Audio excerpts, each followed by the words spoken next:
Radiopirate.com. Enfin, pirater, c'est légal. Radio Pirate.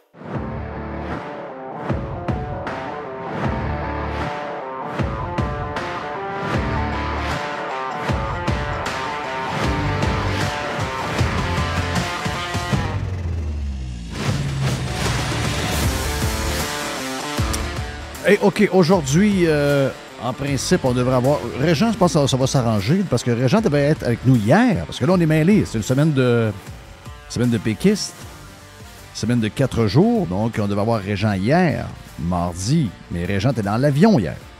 Donc, de retour chez lui en Floride. Et on va l'avoir aujourd'hui. En principe, tout est beau, là. On va tout fixer ça avec The Fixer lui-même, le gars en charge de la kitchen, le cook, Mr. White. Et juste avant, on aura Joe Hamel. Et on va finir ça avec une boîte avec notre chum Jerry, tiens, pour finir aujourd'hui, mercredi. Comment tu trouvé ça, notre historien, matin?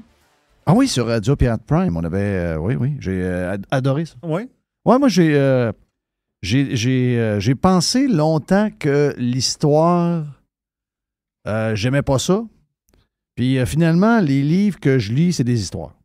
Ben oui. C'est toutes des affaires... Regarde en musique. En musique, c'est historique. l'enfer. Ben oui, c'est ça. C'est la musique, des entreprises. Ben oui. Tu sais, moi, j'aime lire des livres sur comment une entreprise est partie. Tu sais, des patentes de même. Là. Donc, l'histoire de la guerre, l'histoire de la Chine, l'histoire de ci. Regarde juste le film sur McDonald's, The Founder. Oui. Tu sais, Ben oui, c'est de l'histoire, ça. C'est passionnant. C'est capoté. Ça on dirait qu'on voit le présent différemment quand on connaît l'histoire. Ben oui. Au Québec, l'histoire... Moi, mes parents m'ont toujours dit, parce que je disais, j'haïs l'histoire. Moi, j'haïssais toutes les patentes de même. Moi, j'aimais mes deux affaires, il y avait 3 affaires. Éducation physique, les maths et la physique. Tout le reste, là, qui avait un peu de... Okay, macramé, toi... Le par cœur, là, j'haïssais ça à mourir, le par cœur. J'haïssais ça. Et là, je faisais des boutons, à savoir que j'avais un cours d'histoire. Puis là, mes parents me disaient, toujours, il faut que tu saches de où tu viens pour savoir où aller. La cassette. Hein? Ah oui, la maudite cassette. La cassette a joué pas mal, cette cassette. Moi, d'après moi... Mais j'ai dit, le prof, il est plate pareil. Il est plate. D'après moi, au Québec, on ne sait pas d'où on vient, là. Regardez où est-ce qu'on va. Non. D'après moi, il y a eu un problème de ce qu'on a fait dans le temps pour être rendu ce qu'on est rendu là, m'a dit. Non, c'était très intéressant. Donc, c'est dans Radio Pirate Prime, si ça vous intéresse. Puis Joe Hamel, c'est drôle parce que Joe Hamel, puis notre historien... Ils se connaissent. Mais ils connaissaient le même livre. Oui. C'est vrai. Le rêve de Champlain. Oui. De David Hackett Fisher. J'ai envie de Donc, lire ça, moi.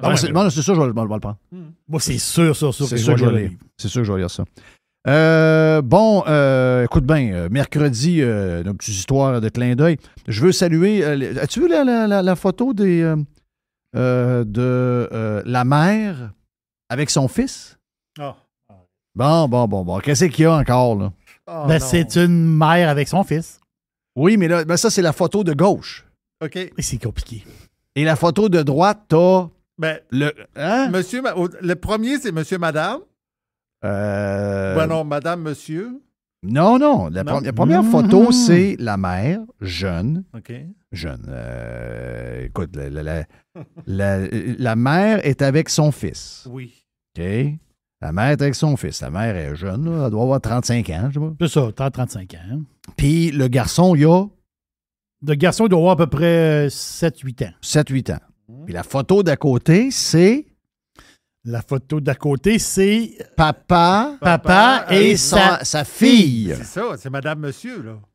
Ouais, mais non, madame, monsieur, c'est quelqu'un qui... C'est une personne. Ah, OK. Tandis que là, tu as 2 personnes. Tu as un adulte et un enfant. Donc, excusez-moi, moi, j'envoie la police. Moi, c'est même pas la DPJ, j'envoie la police, là. Voyons, non. Que l'adulte fasse ce qu'elle veut, ça, c'est mon pas bon. Mais que l'adulte ait convaincu l'enfant de le suivre, de la suivre dans sa folie, excusez-moi, c'est un cas de policier, là. Alors, c'est les mêmes. Donc, je répète, là. OK, je répète. il y a un an, là, ils prennent une photo de les deux. Là. Oui. La belle maman avec son beau gars. C'est un vrai gars, là. Mhm. Et un an plus tard, le gars, c'est une vraie fille, là. Il a des cheveux de fille, là. Oui, cheveux longs. Blond. Blond, c'est ça, c'est une fille. Puis la bonne femme, elle, est rendue père. Oui, elle est rendue un garçon, les cheveux courts. C'est un homme. Ceux qui pensent qu'un jour, les extraterrestres vont venir nous envahir, ils vont arriver, moi, ils j'ai hâte. débarquent 15 minutes, puis ils décrissent. C'est ça, il n'y a pas de danger. Il n'y a pas de Il danger. n'y a pas de stress, là. Il n'y a pas peur avec ça, ça n'arrivera pas, là. Ça arrivera 0, 0, 0, 0. Ils vont dire, c'est qui cette gang de fuckés là? Tu sais, voyons donc. Non,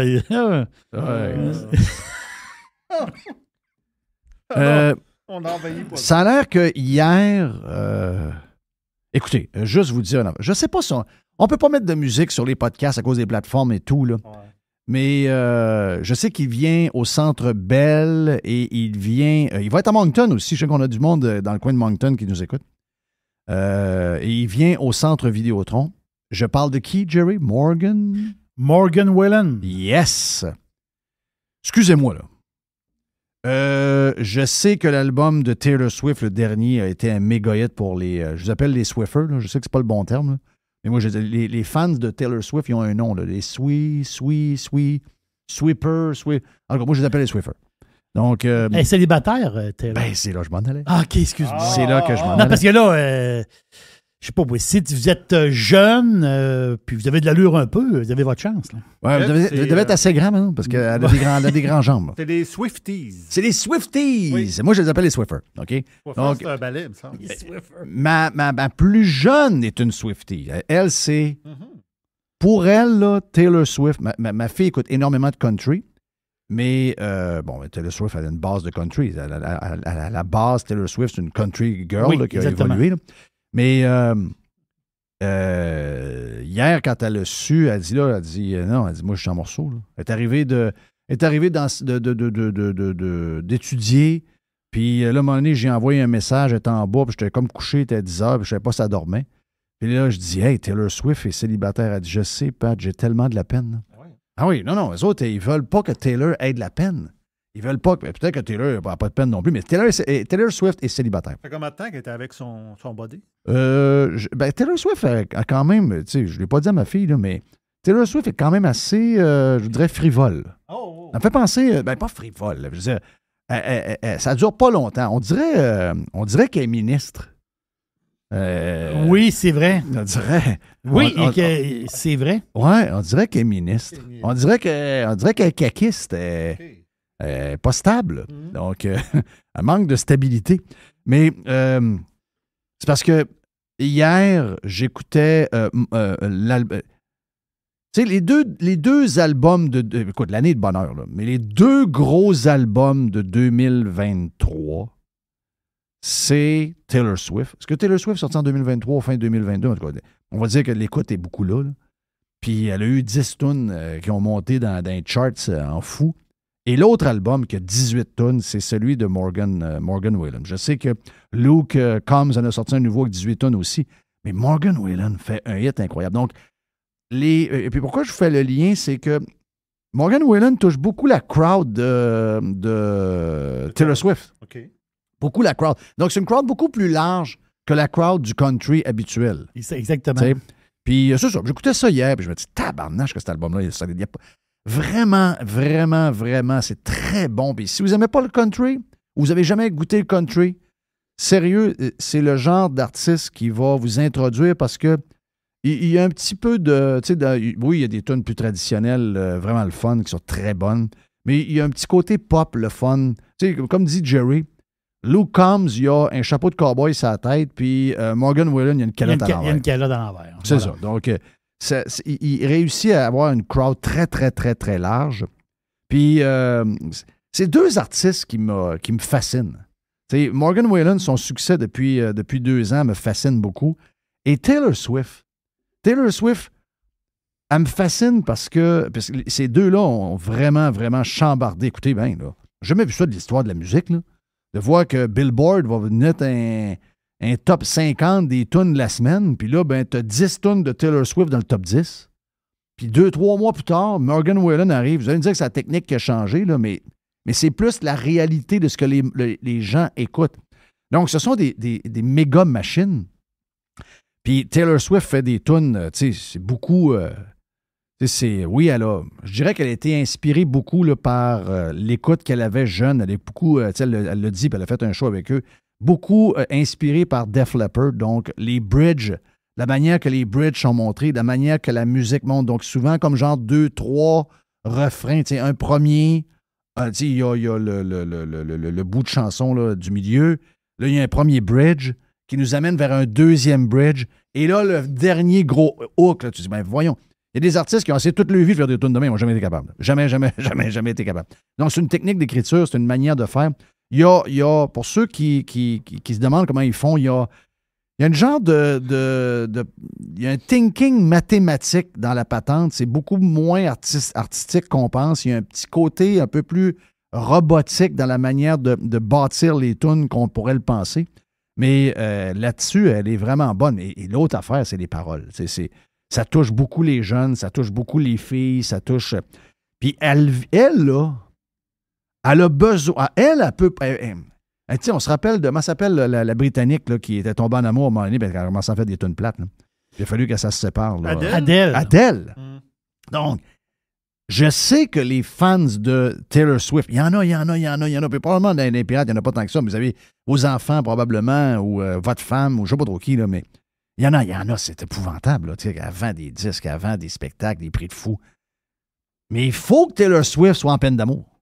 Okay. Ces artistes-là ont besoin d'avoir une instabilité émotive si vous voulez avoir ces paroles-là. Regardez combien... Écoute, Taylor Swift brasse encore ses vieux chums. Dans le dernier album, elle brasse encore les vieux chums qu'on connaît, là... il y a 7, 8, 9 ans, même les gars. Elle a eu 16 depuis 2008. Bon, ben tu sais. Voyons donc. C'est ça qui a nourri. Ah non. Non, elle a eu beaucoup de... Elle est très caquiste, là. Oui. Ah oui, elle est très caquiste là-dessus. John Mayer, il a passé. Ça c'était pas correct. Ben, John Mayer, Non, mais ça marchait pas, là. Mais qu'est-ce qui marchait pas? La différence d'âge. Oui, je sais. Ben oui. Et ça, c'était spécial. Et elle en parle sur cet album-là. Elle avait souvent brassé John Mayer. Mais elle a réalisé en vieillissant que c'était pas correct que John Mayer était avec alors que c'était une floune. Ben, c'est ça, là. Et là, elle en parle dans une toune. Elle te le brasse. Elle te le brasse pas à peu près. Donc, écoutez, c'est triste, mais il faut pas que Taylor Swift tombe... Si Taylor Swift tombe en amour avec un homme, puis qu'elle est tellement en amour avec qu'elle se marie, qu'elle devient straight, puis qu'elle fait des enfants, je veux dire, c'est peut-être la fin d'une méga carrière. Là. Donc, mon bout était positif. Ça, je vais vous dire. C'est que malgré le fait que Taylor Swift semble... écoute, elle est rendue third wheel. Elle est allée dans un restaurant de New York, je pense que c'est hier ou avant-hier, avec un couple d'amis, avec un gars connu. Là, je connais pas tous les acteurs, là, mais c'est un gros nom. Ils sont jamais avec du monde comme nous autres. Là, Et elle a mangé à 3 avec le couple. Là. Ça, c'est spécial. Oui. Mais qu'est-ce que tu veux? Elle a peut-être payé la facture. Oui, peut-être. Peut-être. Ah, mais l'histoire, juste dire l'histoire de Morgan Wallen, parce que lui a rajouté un show, parce qu'il va être à Québec puis Montréal là, au mois de septembre. Là. Oui. C'est sûr que... Je l'ai dit aussi, il va être au festival à Moncton. Là. Mais la face, c'est qu'il va être à Dieppe. Hein? Au festival country de Dieppe. Mais en France? Non, Dieppe, c'est au Nouveau-Brunswick, ça? Oui. Dieppe? Oui. Il y a un festival country, c'est au mois d'août. Ouais. 24, 25, mais 26. Dieppe, c'est où? C'est à côté de Moncton, ça? Je sais pas si c'est à côté de Moncton. Ouais, mais c'est où, Dieppe? Mais je pense que c'est ça. Et c'est un gars que ma blonde et son chum, ils sont là, connaissent. C'est un jeune qui fait le festival. Le festival. Oui. La face, c'est que ce que j'ai compris, c'est que le festival, c'est un festival de 2 jours. Mais là, il s'est rajouté, Morgan Wallen, une journée de plus. Ouais. C'est là, c'était à Moncton. OK, c'est Moncton. C'est comme Lévis, Québec. Ah non, ma plus grande était bien énervée de ça. Là. Elle Oui. dit, hey, papa, elle dit, Morgan Wallen vient à Moncton. Attends peu, là. Non, écoutez le dernier album, là. Si vous voulez avoir une introduction, moi, je suis un fan de country, mais je suis un bébé fan. J'ai un playlist de 200 tonnes, puis j'écoute ça, puis j'écoute The Highway, mais Ma blonde, elle me dit, toi, t'écoutes plus rien d'autre que du country. Ben, ça fait 2 ans, puis effectivement, j'écoute plus rien d'autre que du country. Puis, si je vous dis que l'artiste, pour vous amener... Luke Combs, c'est écœurant. Si vous êtes un gros rocker, Luke Combs... Il va faire la job. Ben oui, parce que Luke Combs, c'est un rocker. Ah oui, c'est un rocker. C'est un rocker, Luke Combs. Ça va faire la job. OK? Donc, ça, vous le connaissez. Mais si vous êtes un peu plus pop, puis que vous avez besoin de quelque chose d'un peu plus facile, je ne veux pas dire ça parce que c'est tellement bon, mais le dernier album de Morgan Wallen là, que vous avez si vous êtes sur Spotify, allez écouter ça. Là. Les 18 tunes, c'est 18 hits. Là. C'est vraiment bon. C'est vrai, il est vraiment bon. Ma blonde, elle l'adore. Alors, ma blonde, elle l'aime de plus en plus. C'est incroyable. Vraiment. Puis il y a de la relève dans le nouveau country. C'est malade. Les filles, les gars. Tu sais, Maroney, comment ça s'appelle? Maroney, la fille. Elle est bonne. Écoute, il y a une tune qui a fait I'm Not Pretty. On dirait que c'est George Harrison qui joue à guitare. Criff, c'est le son de George Harrison à la guitare. La fille est bonne d'écœurante. Mais pour le spectacle, juste pour finir mon histoire de spectacle, donc, imaginez-vous, là, c'est un festival country de 2 jours. Ils vendent les billets 199$ pour les 2 jours. Ouais. Mais là, il se rajoute Morgan Wallen le jeudi. Et c'est le même prix? Non, mais là, tout le monde est en liesse parce qu'il disait hey, c'est le fun. On va aller le voir. T'as comme un bonus. Non, la face, c'est que le bonus, la journée avant est à 600$. Ah! Ouais. Donc, Morgan Wallen est à 600$, puis le reste du festival country, où il y a Keith Urban, puis il y a plein d'autres bons gars, ça, c'est 199$. Mais le jeudi, c'est 600 bâtons, si tu veux y aller. Là, le monde a fait un saut pas mal. Mais sais-tu quoi? Mais ça va être plein. Ça va être plein, c'est exactement ça. Ça va être plein. Hey, en parlant de festival, OK? Bon, la Californie, c'est une... on va le dire en bon québécois, c'est une crise de drôle de place, OK? Et les Californiens... Puis moi, je vous le dis, là, mon cœur saigne. Tu sais, toi, t'adores l'Espagne pour différentes affaires. T'adores le Portugal pour les paysages. C'est un coin de la terre que je connais très, très, très bien. Tu sais, moi, j'ai été, 5 fois en Californie, probablement. Puis, si c'est pas une place de gauchiste intense, c'est la place que je voudrais être. Tu sais, le mélange des paysages, des climats, regarde, c'est... les montagnes, l'océan, les vignobles, les déserts. Il y a tout. C'est la totale. C'est la totale. Les crises de gauchistes ont réussi à tout briser. Regarde, c'est triste. Mais oubliez ça, là. On oublie ça, puis on met ça de côté. Puis, regarde, si vous n'êtes jamais allé en Californie, ben écoute, restez pas trop longtemps à LAX, mangez un In-N-Out Burger en sortant avec le resto à côté en sortant, c'est le premier resto que vous voyez. Donc, mangez un bon burger là. Ensuite, prenez à 10, allez-vous-en du côté du désert. Donc, fuyez les mendiants puis les immigrants qui arrivent à la tonne. Puis allez-vous-en dans le désert à Indio, Palm Spring, Palm Desert. Allez faire un tour là. Vous savez que là, on est... c'est le 12. Donc, qu'est-ce qui commence vendredi? Ouais. C'est Coachella. OK. Coachella commence. Donc, Coachella commence donc, ça, on sait, écoute, c'est une grosse... c'est le plus gros festival. Le mood, le mélange des artistes, la place, comment c'est arrangé. Vous êtes dans un climat parfait. C'est juste avant les grosses chaleurs du désert. Il n'y a jamais un nuage dans le ciel. Vous avez les montagnes en arrière. Regarde, that's the place, OK? Coachella, that's the place.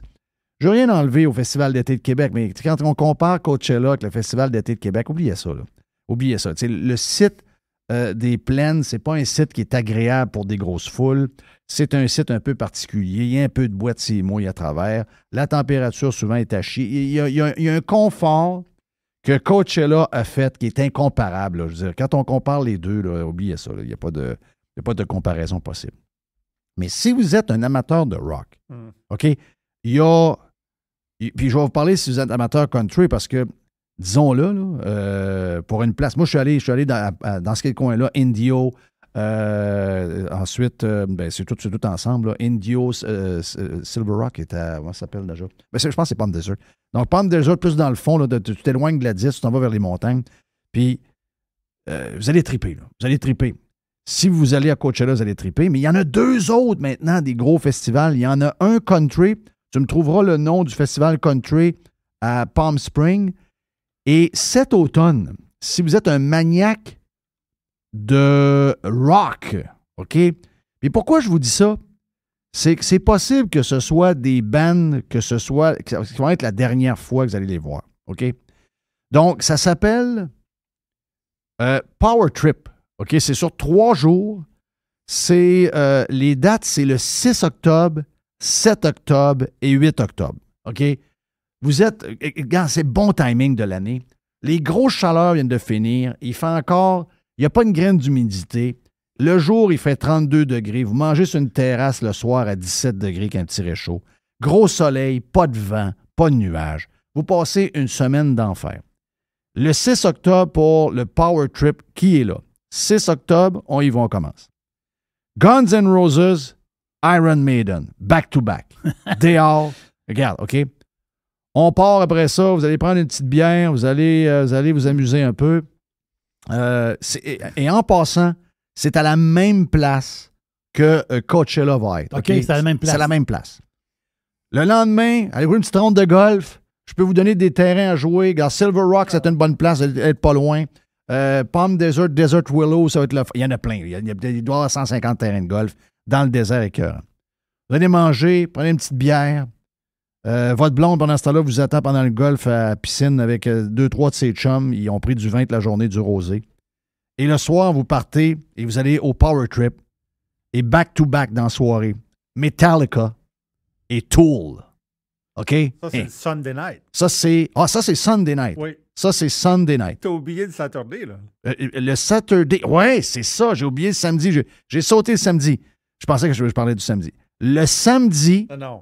Le samedi, OK, encore une fois, là, vous allez faire du vélo des montagnes, vous allez... Regarde un peu, là. Garde-toi d'énergie pour le soir. Vous avez des belles places à Pids pour Jerry, Current. Pizza. Entre autres, à La Quinta, il y a un genre de petit centre-ville avec l'architecture très, très... Petite terrasse. Petite terrasse sympathique.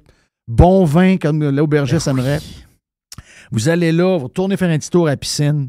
Et le samedi soir, vous allez voir AC/DC et Ozzy Osbourne. OK?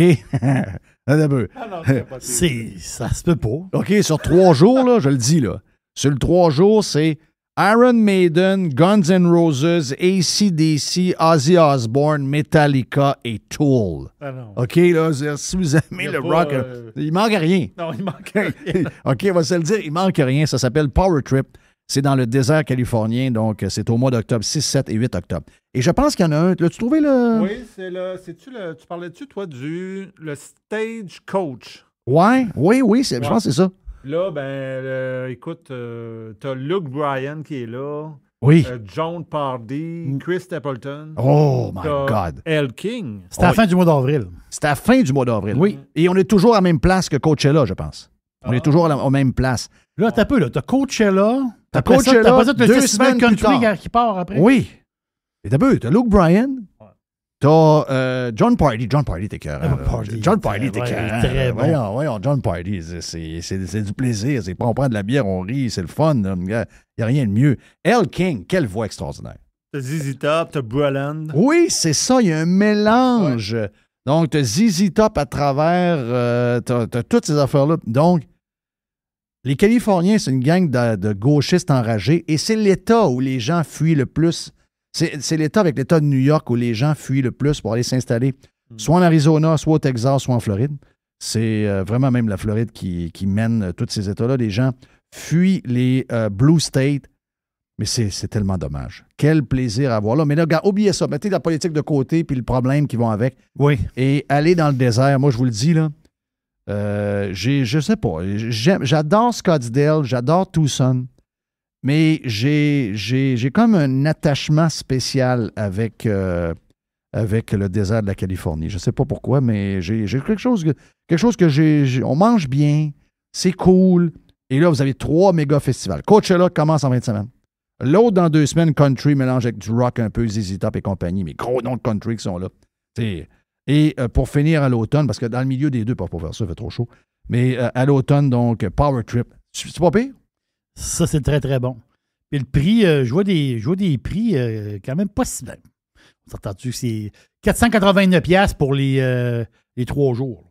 Oui. Pour le country, là. Pour le country, très, très bon. Très bon. C'est là. très bon. Très bon, très bon. Puis en plus, tu sais... T'as même le shuttle. Vous allez faire un tour à Los Angeles, vous allez aller sur Hollywood Boulevard, vous allez vous promener un peu partout, UCLA, toutes ces places-là, vous allez faire le tour, vous allez, sur le Long Beach, vous allez tout faire ça. Probablement une couple de jours, 3 jours. Puis après ça, vous allez aller dans le désert, c'est complètement ailleurs, là. C'est complètement ailleurs. Il y a de l'argent là. Il y a de l'argent là. Il y a de l'argent là. Il y a de l'argent. Ça pue, ça sent le cash. Ça sent le cash. Ah, ça sent le cash. L'architecture des maisons, genre de petits... beaucoup de bungalows des années 70, surtout dans le coin de Palm Springs. Bungalows californiens, bien refaits, etc. Architecture que vous allez aimer. Puis vous allez bien manger, vous allez bien boire. Donc, en plus, c'est des... t'es un peu... Pour les billets d'avion, tu peux avoir des pas pires deals. Là. Oui. Avril, octobre, c'est des mois que des fois, les billets d'avion sont intéressants pour les États-Unis. Là. Exact. Hey, on s'en va vers Joe Hamel, tiens-toi. Et après, on devrait arranger ça avec Reg.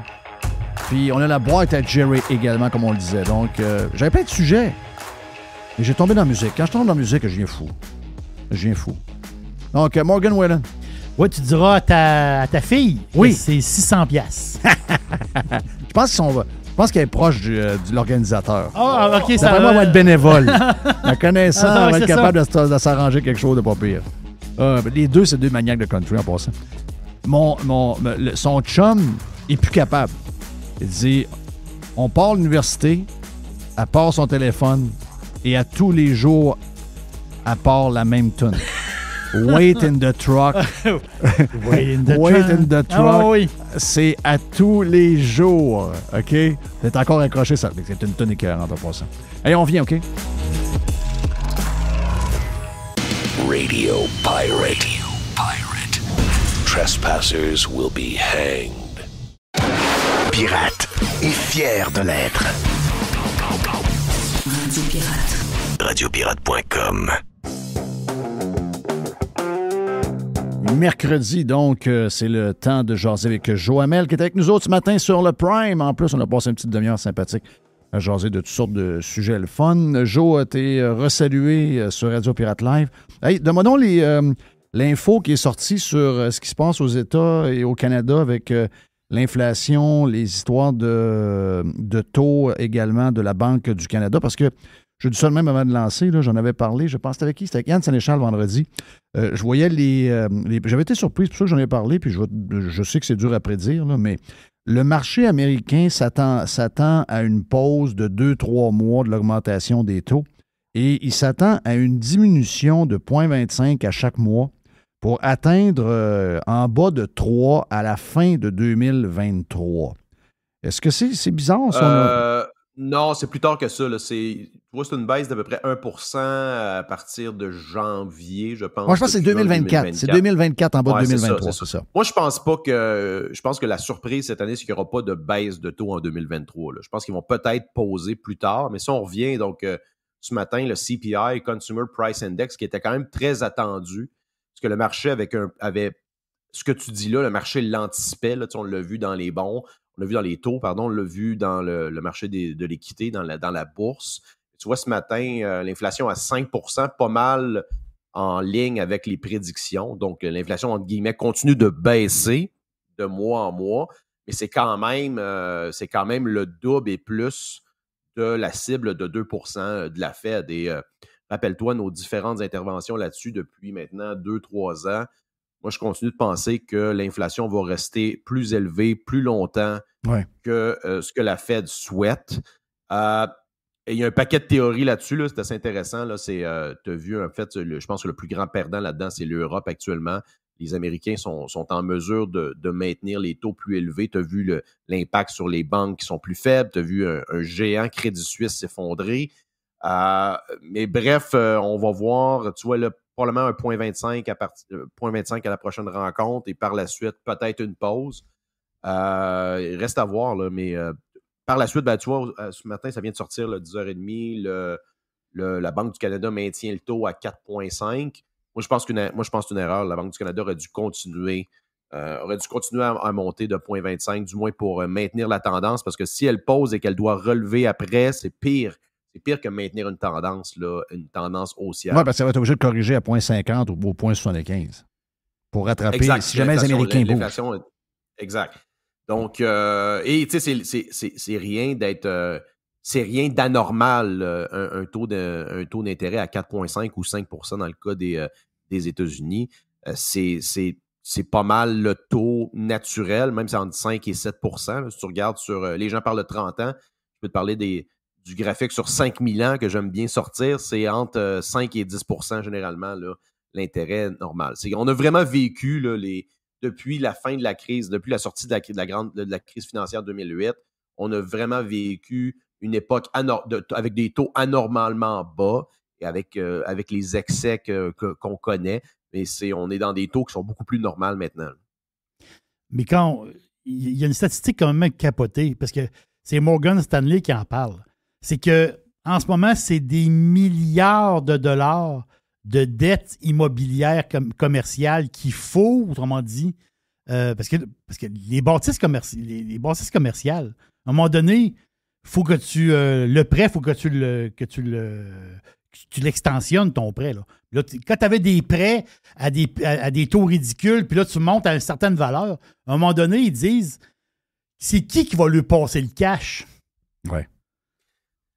Non, puis c'est ça. Plus aussi, il y a des. Je ne suis pas un expert d'immobilier commercial, mais je comprends qu'il y a des indicateurs aussi d'occupation, puis tu as une espèce de break-even. Voilà. Exactement ça. Si tu as une bâtisse commerciale, une bâtisse à bureau, où il y a beaucoup de bureaux libres, et là, toi, il faut que tu refinances ta bâtisse. À un moment donné, ça ne tient plus. Exact. Puis là, on est vraiment dans une. Écoute, moi, je pense pas que ça va disparaître. Là. Il y a des histoires comme quoi que à peu près toutes les tours à bureau vont être converties en condos. Je pense pas que ça va. Non, c'est ça. Là.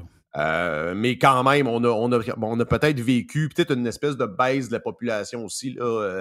Pas une baisse de la population, mais je veux dire, on n'est pas dans la dynamique du début des années 90, début des années 2000, où tu voyais des tours construire. Imagine, tu as vu des villes, regarde Toronto, regarde Calgary. Je pense qu'on va y penser 2 fois avant de lever une tour à bureau. Maintenant, tu vois maintenant, c'est beaucoup plus des immeubles mixtes, là, comme tu vois ici à Montréal, là, le Humanity, en bas, tu as du commercial, tu as un genre de semi-hôtel, tu as un peu d'Airbnb, puis tu as des condos au travers. Je pense que ça va être pas mal ça l'avenir des bâtisses au centre-ville, des projets mixtes, parce que des projets purement commerciaux, j'ai hâte de voir comment ça va sortir. Mais là, c'est plus... je sais que déjà des programmes gouvernementaux, là, en fait, avec la CH... Moi, c'est pas CHL. Exact. Il y a déjà des projets de condos qui peuvent lever avec des congés de taux hypothécaires plus bas.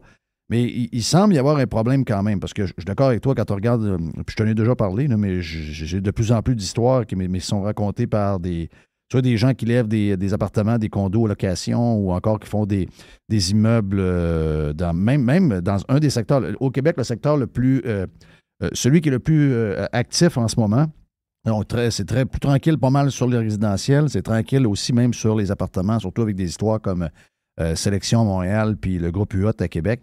Il y a un seul secteur où ça roule, c'est dans les parcs industriels. Donc, commercial très tranquille, les bureaux très tranquilles. C'est les parcs industriels où ça brasse, là, il y a un peu de construction, mais encore là, il faut qu'il y ait des terrains pour bâtir. Mais les gens à qui je parle là-dedans, là, puis tout le monde est d'accord avec ça, là, que le taux, habituellement, c'est plus aux alentours de 5 % que 1,8 %.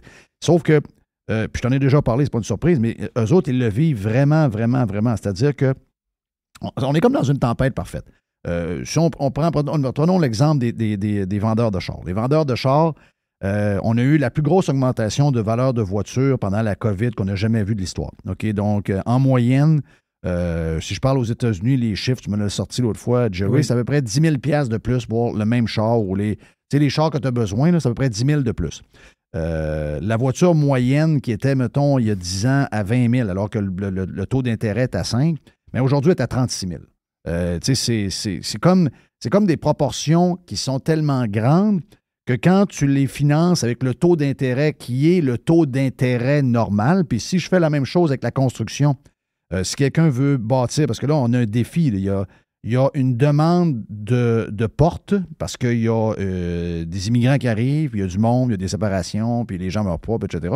Donc, il y a une demande de portes, mais ils ne sont pas capables d'élever. Ils ne sont pas capables d'élever parce que la construction coûte trop cher. Les matériaux sont corrects, mais la main-d'œuvre coûte cher. Malgré que c'est plus. Il y a beaucoup d'embûches aussi des villes et des comtés. En plus, ça, le prix je pense que c'est l'obstacle numéro 1. C'est ça. Puis le fait qu'ils ont diminué le nombre de terrains, qu'il n'y a plus de terrain quasiment disponible. À chaque fois que tu achètes un terrain quelque part, que tu mets quelque chose à terre pour bâtir tes affaires, ça coûte un prix de fou.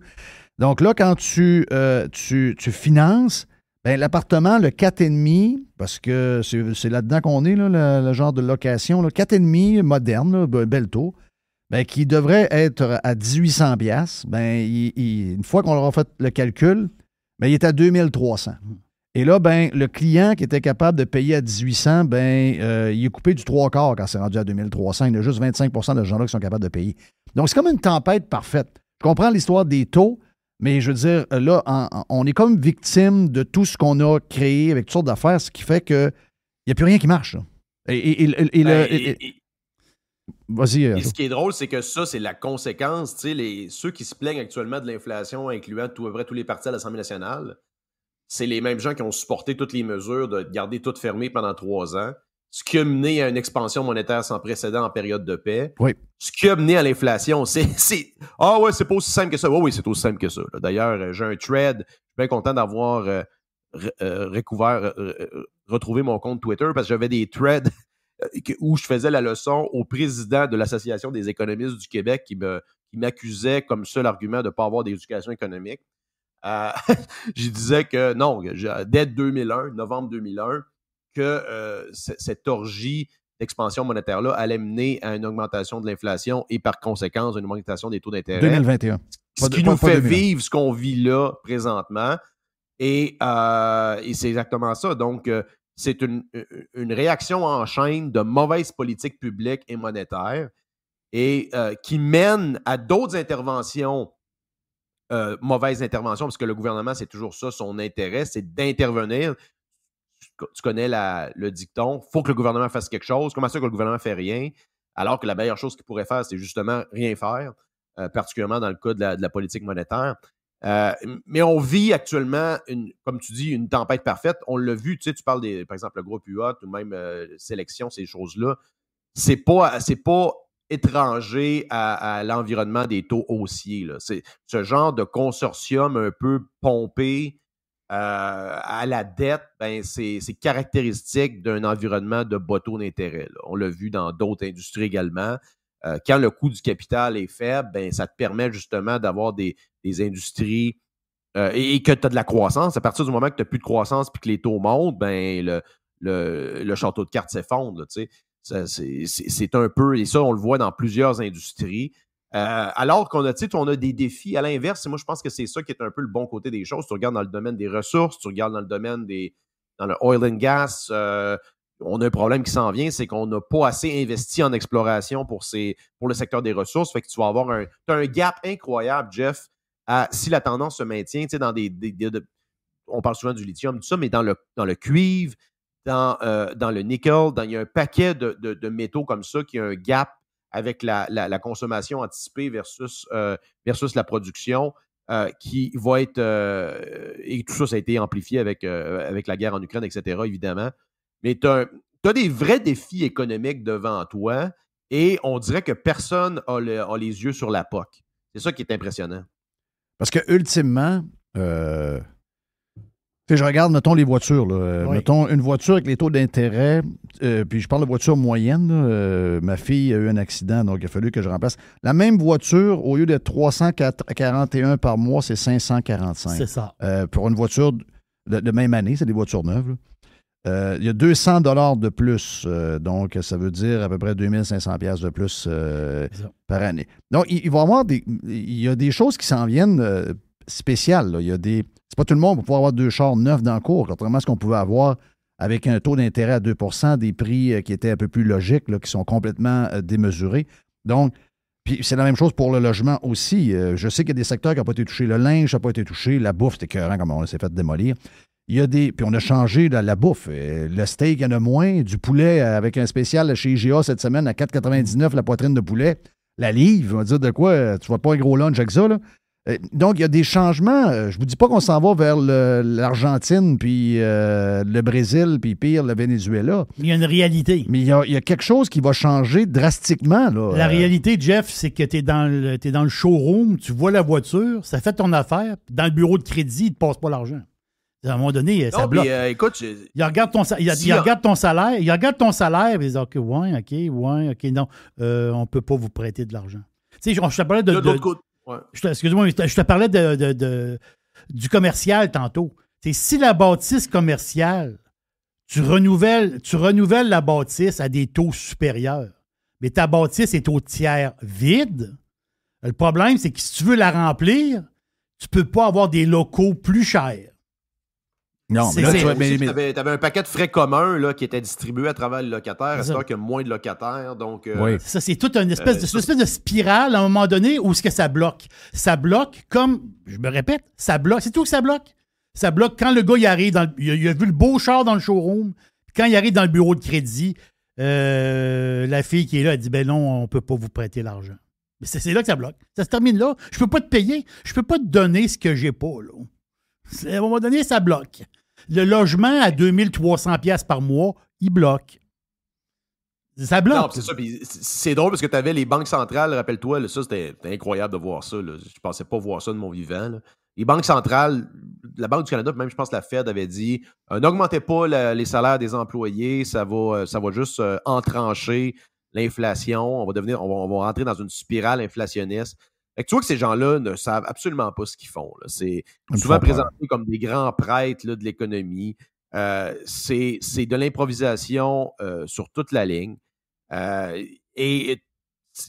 que, tu sais, tu pouvais faire une simple assumption que, justement, que l'expansion de la base monétaire allait créer un peu ce qu'on vit présentement avec les conséquences qu'on voit, tu sais, sur l'ensemble de l'économie.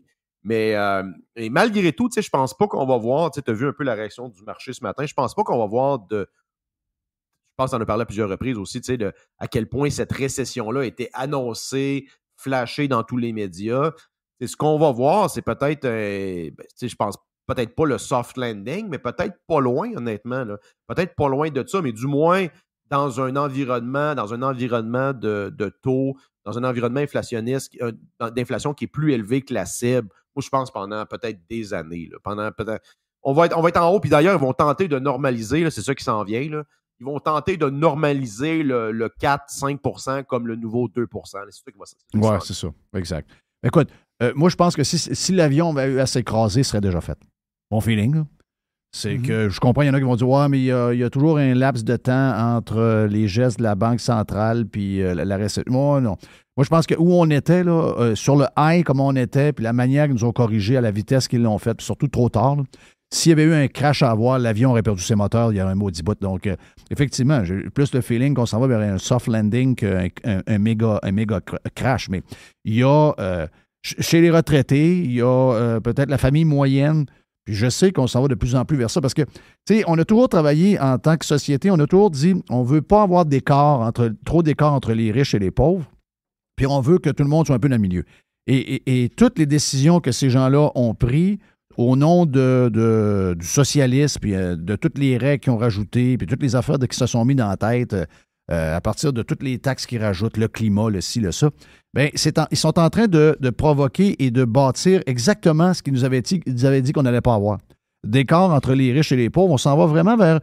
je dis pas qu'il va y avoir pas beaucoup de riches, c'est pas ce que je dis, mais je dis qu'il va y avoir peut-être un genre de 50-50 où tu vas avoir des gens que l'appartement à 2300 sont capables de le prendre, le char à 200$ de plus par mois, ils vont le prendre, ils vont avoir un deuxième dans le cours, pas de problème. Mais c'est le 50% autre, il n'y aura plus de milieu. Puis ça, on le voit depuis longtemps, là, mais je pense que cette crise-là de COVID, puis de toutes les mauvaises décisions qu'on a prises, ben c'est ça que ça va avoir brisé. Quand un jour, dans 50 ans, on va dire quand est-ce que la classe moyenne a disparu? On va arriver, puis bang, le radar va arriver, puis le crayon va tomber sur la période de la COVID. Mais il y a des pays où il n'y a pas de milieu. Normalement, c'est un pays de cul. Je sais. Non, puis c'est ça, puis ça crée, ça crée des réactions politiques. D'ailleurs, je pense que c'est l'opportunité, puis tu regardes Pierre Poilievre, il utilise bien ce levier-là de constamment mettre le doigt sur, il appelle l'inflation, c'est the cost of government, là. C'est le coût du gros gouvernement, c'est le coût des déficits inflationnistes. Il faut constamment répéter ça, puis l'avenir, justement, ça va être justement des baisses de taxes, des baisses d'impôts, des baisses de taux, des baisses de frais sur certaines choses. Ça va être ça qui va gagner des élections là, dans le futur, là. Donc, moi, je pense qu'il peut quand même avoir... je pense qu'on est pas... ça ressemble beaucoup à la fin des années 70, début 80. L'inflation est différente. Oui, je pense pas qu'on va monter à 15-17 %, mais quand même, sur le fond, des États-Unis qui reculent sur la scène internationale, un président faible, une ambiguïté sur la situation économique. Tu as vu après ça, les années Reagan, sans faire de mauvais rapprochements. Je pense qu'on pourrait voir quelque chose à l'international où tu as un retour un petit peu à la normale sur la scène politique avec un allègement fiscal généralisé. Après, un 10 ans là, de paternalisme avec Obama, elle en Allemagne, là, comment elle s'appelait? Là, ces gens-là étaient tous alignés sur des objectifs internationaux. Là, ils s'étaient coordonnés pour d'ailleurs monter le taux taux d'impôt des sociétés avec un minimum mondial. Une folie totalement non justifiée. Donc, je pense que là, ça va aller plus. Tu as toujours l'effet ratchet. Je veux dire, quand ça claque d'un bord, c'est rare que ça revient à un même niveau, sinon en deçà à l'avenir. Mais du moins, si tu pourrais avoir une tendance un petit peu inverse pour au moins un cycle électoral, ça pourrait être intéressant. Moi, je suis un incrémentaliste. Là, donc, je pense que n'importe quand tu vas dans la bonne direction, c'est une bonne chose. Bon, mais quand j'espère qu'on va réussir à clairer Trudeau plus sacrement. Là, donc, c'est la chose la plus importante dans les 2 prochaines années. Oui. Tout le focus devrait être là-dessus, c'est sortir Justin Trudeau. Oui. Au Québec, on est fourré. Là. Il y a un parti à date, là, puis c'est un parti d'imbéciles. Ça va se jouer. Écoute, ça va se jouer. Je te l'ai dit, quand je suis allé à Toronto, j'ai senti un petit peu de changement de vieux rouge, de la communauté financière traditionnellement libérale là, qui commence à en avoir plein son casse. Donc, moi, j'ai confiance que d'ici là, ça va se jouer avec l'Ontario. C'est l'Ontario. L'Ontario et le BC, dans le fond, là, parce que le Québec, il peut avoir 5-6 députés de plus, fine, mais ça va se jouer là. Thank you, Joe, c'était le fun. Ben le fun, puis on se repoigne la semaine prochaine. Joe Hamel est avec nous autres. On est sur le bord de parler avec Reg. OK, Reg, on ne savait pas trop si Reg allait être disponible parce que Reg était dans l'avion hier. Donc, Régent Tremblay va être avec nous aujourd'hui exceptionnellement. Mais on a comme l'impression qu'on est mardi pareil, vu qu'on est en congé lundi. Donc, ça ne change pas grand-chose. Merci à Joe Hamel qui est avec nous autres en passant sur Prime. Si vous voulez aller vous abonner, allez sur radiopirate.com et joignez-vous à la grande famille de pirates. On a déjà fini, on fait une pause et on revient après sur Radio Pirate Live.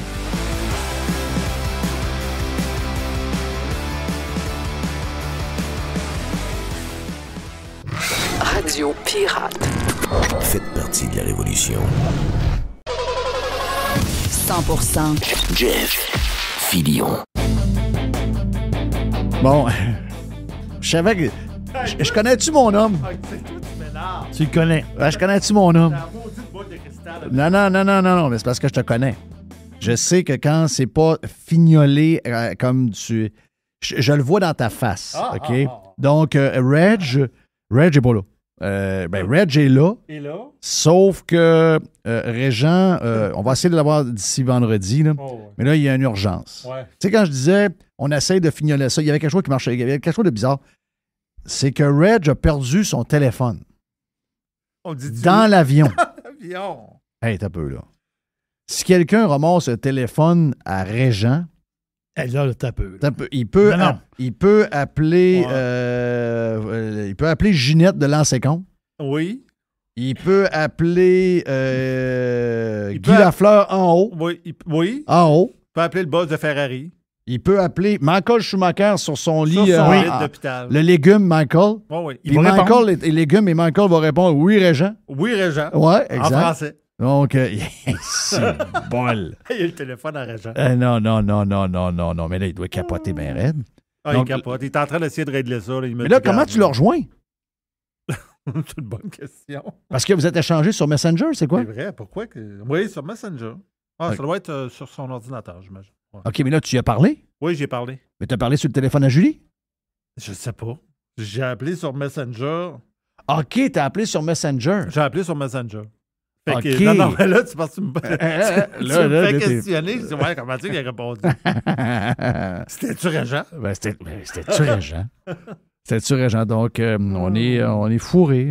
Ah, je suis désolé. T'sais. Parce qu'on a tassé le vestiaire à cause de Reg. Le vestiaire va être demain. Le vestiaire va être demain. Et puis j'avais des sujets. J'avais des sujets à Régent, j'ai des sujets pour le vestiaire. Je veux juste ouvrir une parenthèse. Demain, là, puis j'ai vu, la majorité des fans du Canadien sont pour. Norman Flynn, le gars qui est à RDS puis qui parle dans la station de sport à Montréal, dans son cellulaire en char avec un genre de Bluetooth. Oui. Puis que le monde, il dit, on n'entend pas bien. Il dit, c'est pas grave, je vais pas vite. Il dit, tu devrais arrêter sur le bord du chemin, peut-être qu'on t'entendrait mieux. Il dit, ben non, il dit, pourtant, je vais pas bien vite. Ben la techno, c'est pas tout le monde qui sont au courant de comment ça marche. Là, je veux pas rire. Veux-tu l'entendre, ça coûte? Ça vaut-tu la peine? Au 91.9? Ouais? Non. Non, parfait. Non, mais c'est juste que lui, il a soulevé que on devrait échanger Suzuki et Caulfield pour le premier choix pour avoir Bédard. C'est un no-brainer, il a dit. C'est-tu un « et » ou un « ou » entre les deux? C'est « et ». OK. Non, attends un peu, là. Hey, ils ont mis ça, je ne sais pas si c'est dans les coulisses qu'ils l'ont fait, je ne sais pas ce que j'ai vu, là, mais je suis allé voir les commentaires du monde, là, puis les fans du Canadien, ils ont tous c'est des vrais fans, ça. Ils ont les avatars avec un logo, un chandail. Tu sais, c'est des vrais de vrais. Ils sont pour. Ils sont tous pour. Ben oui. Ben oui. Ben voyons donc, Jerry, sacrement. J'ai hâte de poser ça aux boys demain comme question. T'as les fans du Canadien, puis t'as les fans. Ben ça, eux autres, c'est des imbéciles. Les fans, tu peux pas faire ça. C'est pas le même que tu bâtis un club. T'as un gars de 45 buts, 50 buts déjà. T'as un gars qui le nourrit, qui est le capitaine. Voyons donc, c'est pas même que ça marche. Bédard, il a 143 points en 57 matchs. OK. Oui. Mais est-ce qu'on pensait que Lafrenière allait être un joueur hyper dominant dans NHL? On était sûr de ça. OK. Ouais. C'est-tu le cas?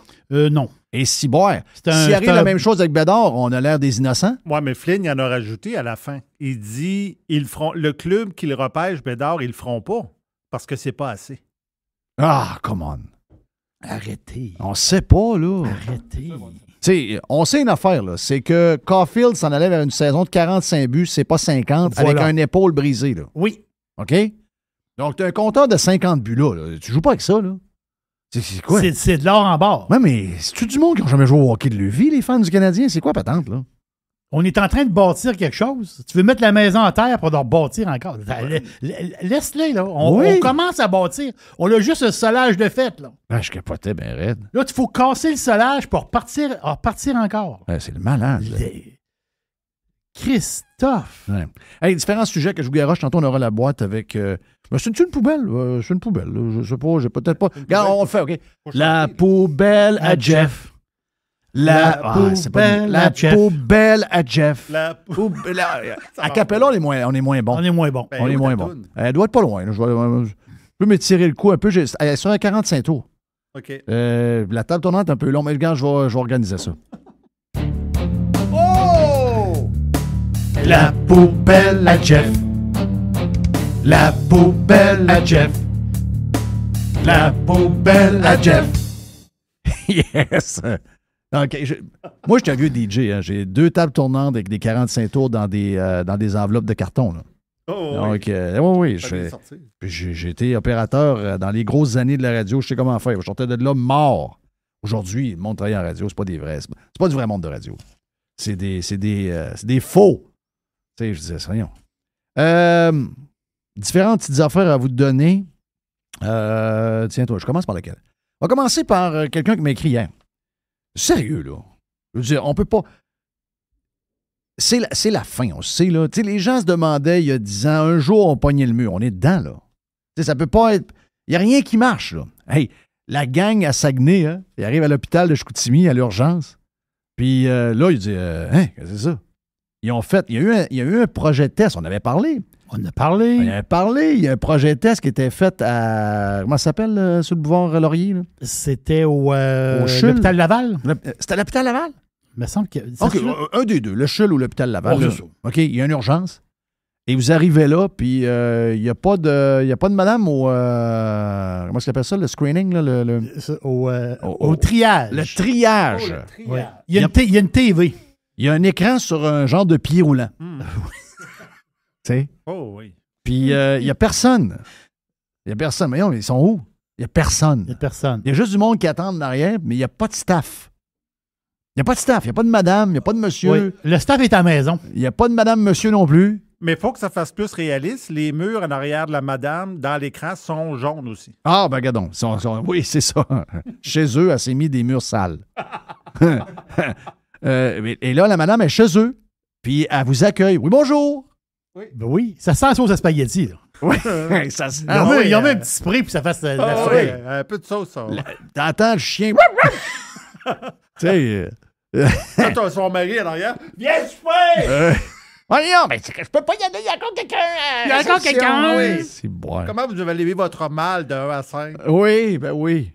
Donc, le triage se fait à distance. Ça a l'air que c'est merveilleux. Mais les clients trouvent ça bizarre. Les clients ne sont pas vraiment des clients. Là. Regarde, organise-toi. T'aimes-tu ça? Non, on s'en crisse. Les clients, là. L'expérience client, là, c'est pas le fort. Non. Et là, il y a quelqu'un qui m'écrit, il me dit, Jeff, il dit, c'est le bout du bout. Il dit, j'ai pas de médecin de famille. Puis il dit, là, je réussis à me gosser un rendez-vous chez un médecin. Tu sais, c'est médecin sans rendez-vous avec rendez-vous. J'ai peur que tu dises médecin sans frontières. Médecin sans frontières. Mais non, mais c'est médecin sans rendez-vous avec rendez-vous. C'est ça. OK. Donc, il réussit à gosser de quoi? Je pense qu'il est quasiment à 1 heure de chez eux. Puis là, il dit, je roule en char, m'en va là. Là, finalement, j'avais telle heure, j'attends un peu, puis plus qu'il m'avait dit. Donc là, je vois le médecin. Il dit, là, je m'assois, je dis au médecin, il dit, bon, je suis content de venir voir un médecin. Finalement, j'ai pas de médecin de famille, je suis content de voir un médecin. Là, j'ai 2 gros problèmes. Et il dit, j'ai une cheville de pété qui ne vole pas pantoute. Ça marche pas. Là. Je suis pas capable de marcher sur mon pied. Puis l'autre, j'arrête pas de tousser depuis 3 semaines, puis je tousse. Le médecin, il le regarde, ben, il dit, il faudrait que tu choisisses entre les deux. Là. OK, le cas numéro 1 ou le cas numéro 2? Il dit, moi, je peux pas faire les deux. Tu viens pourquoi, là? Choisis. Il dit... OK, c'est pas la journée 2 pour 1, là? Non, mais là, j'ai dit, voyons, c'était une farce, là. Le gars, il m'écrit une joke, là. Il dit, non, il dit, le médecin, il dit, il peut pas faire 2 cas à la fois. Ben voyons. Donc, il a demandé de choisir. Oui. Il a dit, il faut que tu choisisses. Ouais. Et là, le gars, il dit, j'étais tellement écœuré de tousser, il dit, j'en vais endurer mon mal de pied, il faut qu'il m'arrête de tousser. Il s'est occupé de lui donner une patente sur sa toux, mais il l'a laissé aller sur une jambe. Ouais, là, c'est incroyable. Hein? Ah, c'est ça. On est rendu au fond, là. C'est le fond du baril, là. C'est le fond du baril, mais quelle époque de marde. T'as le patient. Oui. T'as le patient devant toi. Christophe, c'est la médecine de guerre, au moins, la vraie médecine de guerre, il essaie de sauver la personne sur place. Là. Ben oui. Ben oui. Fait que s'il y a une jambe de cassée, il y a quelque chose qui pisse dans l'oreille, du sang, il va essayer d'arranger les deux. Là. Ben oui. Essaye d'arranger les deux. Là. Non. Toi, il faut que tu choisisses. Moi, je pense que le docteur, il regarde son horloge. Écoute, c'est... Il est prêt, il veut s'en aller. Sérieux, là. Il veut s'en aller. Il veut pas être là. La fin des temps, c'est des affaires de même. C'est plein de petites affaires de même. Puis les gens sont... Lui, il m'écrit, mais c'est que tu veux qu'il fasse. Comme la madame arrive, elle, à la réception de l'urgence, il n'y a personne. Ils sont où?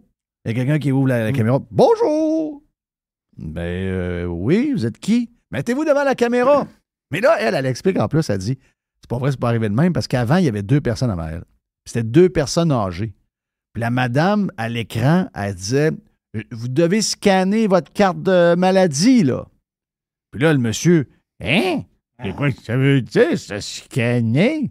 Mais là, vous devez la passer, là. Oui. Il y a une petite machine, là. Il y a un petit rayon, il y a une petite lumière. Une petite lumière rouge, là. Vous passez la carte, là. Il n'a pas pris sa carte Costco. Là, finalement, ça ne marchait pas pantoute. Il y a quelqu'un qui, là, la madame, elle a appelé quelqu'un. La madame qui était à la maison. Elle a appelé une infirmière en arrière. Arrête. Qui a rebondi. Mais non, je te jure. Arrête. Ben oui, je te jure. Ah non, écoute, hey, on est dans une place où les professeurs et les directeurs d'école laissent les élèves enchaîner un autre élève puis le promènent comme un chien. Connais-tu Cicéron? C'est qui?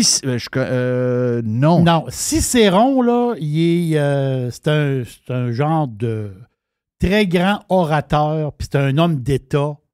C'est un homme politique romain. Oui. Lui, il est né 106 avant Jésus-Christ. OK. C'est un bout, là. Oui, ça fait un bout. Cicéron, il a dit « Plus l'effondrement d'un empire est proche, plus ses lois sont folles. » Ben oui. C'est la fête la semaine Ça, il a dit ça 100 ans avant Jésus-Christ. Donc, plus que tu vois de folie, plus que on l'approche de la fin. Parce que je sais qu'il y a eu 2 effondrements là, dans 2 parties de ce que les Romains contrôlaient comme territoire. Oui. Ça, c'était-tu proche? Étais-tu dedans? Étais-tu dans un des... Non, c'était avant même. C'était avant. Mais il voyait comment c'est la dérape. Ben oui. Il voyait les gars couchés à terre avec des raisins puis les petits bonhommes qui étaient en train de... C'est là qu'on s'en va, là. Du lichage de langue, là. Oui, beaucoup de lichage de langue. Là. Oui. Exactement ça. Mais plus que tu vois des choses caves, plus que tu approches de la fin. Ben oui, mais c'est sûr qu'on est là, là. C'est sûr qu'on est là. C'est clair qu'on n'est pas d'autre place que là, là. Hey, my God. Ah non, c'est pas beau, là. C'est vraiment, vraiment pas beau, là. Je lui ai parlé en début de la mère avec son gars devenu père et fille. Tu sais, je veux dire, quand tu regardes tout ça, ça peut pas être plus sauté que ce qui se passe là en ce moment, là. C'est une affaire complètement débile. Je veux, d'ailleurs, en parlant de ça, le prof en fille, là, le gars avec les cheveux longs, on dirait Alan White dans Imagine de John Lennon, mon drummer que j'aime bien, qui est décédé cet été de Yes. Là. Il ressemble à Alan White. Il a des cheveux longs, le pinch, et il s'habille avec des affaires de filles, avec les épaules dégagées, tout. Une affaire de fou, là. Mais encore là, on a des directeurs d'école qui ne mettent pas les culottes. On a des directeurs d'école qui ne rentrent pas dans la place et disent « Hey, faut que je te voie, là. Viens ici, là. Chez vous, tu t'habilleras comme tu veux, mais devant des enfants du primaire, tu vas t'habiller convenablement. Tu vas t'habiller de manière normale. » Tu sais, je dis, c'est pas un cirque ici, c'est une place d'éducation. C'est ça. Mais on n'est plus capable de le faire. On n'est plus capable de le faire, donc tu as raison. Hey! Petit sujet vite. Je sais pas. Je sais que tu as des affaires à me faire entendre. Puis je l'ai fait entendre dans le Prime avec Joe Hamel. On a parlé avec Joe tantôt, mais on a fait, comme on le disait tantôt, on a fait du Prime avec Joe aussi. Puis j'ai fait entendre, je ne sais pas si vous avez vu ça, 3,5 millions de personnes ont écouté hier à travers le monde. Il y a des affaires dans Twitter là, où tu peux faire une genre de chambre. Puis il y a des gens, tu te joins aux autres, puis tu écoutes une discussion. Mais il y a un nom, là, je ne me rappelle pas du nom, mais c'est assez pété. D'ailleurs, c'est quelque chose qu'on devrait se servir un peu plus, des fois, pour avoir de l'interaction avec nos auditeurs. Puis Elon Musk était interviewé par un journaliste de la BBC. Puis je vais te dire de quoi c'est assez spécial. C'est juste que c'est en anglais, c'est long un peu, mais je pense que je vais vous le faire entendre. OK, je vais vous le faire entendre parce que vous allez voir comment les journalistes sont des méchants mange-marde. Tu sais, journalistes, toute la même gang, là, journalistes, politiciens, on en parlait tantôt, les gens dans les agences de pub qui ont fait entre autres la patente avec Bud Light, sont en train de crisser Bud Light à terre. Donc, tout du monde, c'est du monde très, très, très louche. Mais ils ont un point en commun, ce monde-là. C'est tous des artistes, pas trop de talent, qui ont abouti dans des jobs de journalistes, de politiciens, d'attachés politiques, d'intervieweurs. Tout du monde un peu louche. Mais le point en commun qu'ils ont, ce monde-là, tout ensemble, c'est qu'ils sont pas très travaillants. Tu sais, le terme, c'est une gang de lâches. Mais le pire, c'est que, à part nous autres, à part quelques-uns, il n'y a pas grand monde qui les questionne. Même quand ils se font pogner les culottes à terre. Cette histoire-là est live, OK? Écoutez bien, le gars, si vous avez votre français, puis le son est... Tu sais, souvent, là, maintenant, avec les patentes de téléphone puis les affaires, il y a comme des coupes son, là, des coupes noise, là, des coupes de bruit. Là. Puis ça fait comme un peu pompeux, là, mais comme son, mais on va l'entendre bien. Mais vous allez voir que le gars reproche à Elon Musk que Twitter est maintenant bourré de haine depuis qu'il est le boss. OK? Puis ça dure 1 minute, à peu près, 1 minute et quart. Mais regardez le crescendo, puis regardez comment ce journaliste-là, de la BBC, là, de la BBC, la grande BBC, finalement, c'était un journaliste comme les autres. Ces gars, il pourrait travailler au soleil. Il est assez cave pour travailler au soleil. Vous travaillez au Journal de Québec, au Journal de Montréal. Écoutez bien, c'était pas bon. Se faire emboîter par Elon Musk. Like or hateful? What do you mean to describe a hateful thing?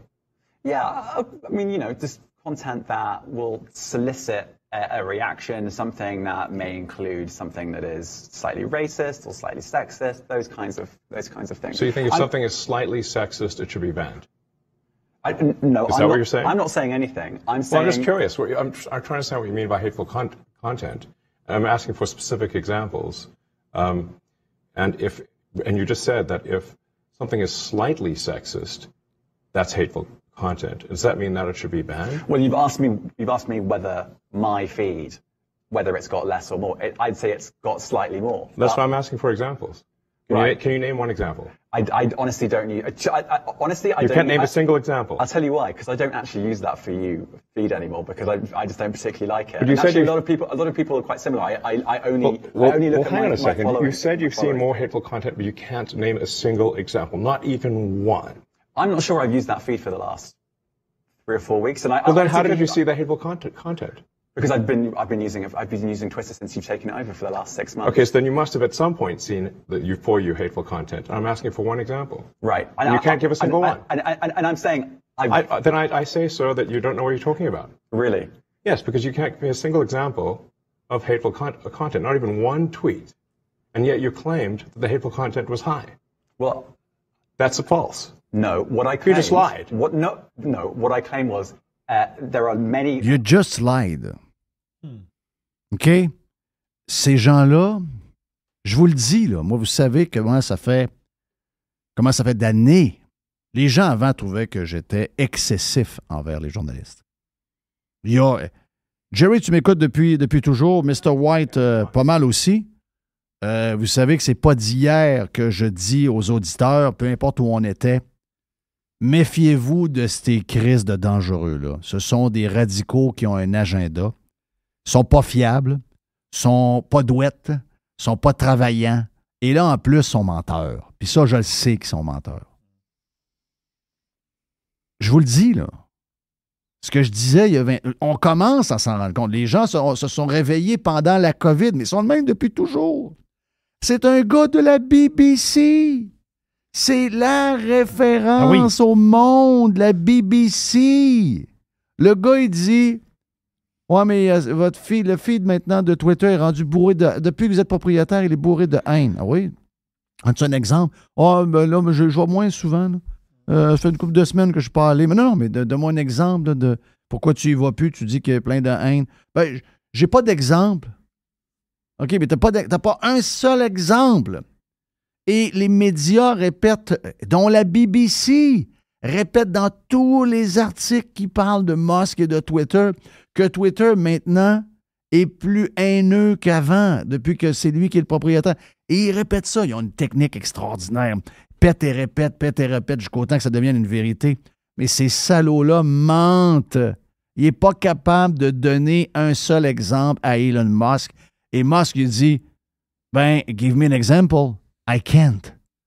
OK, you just lied. Yes!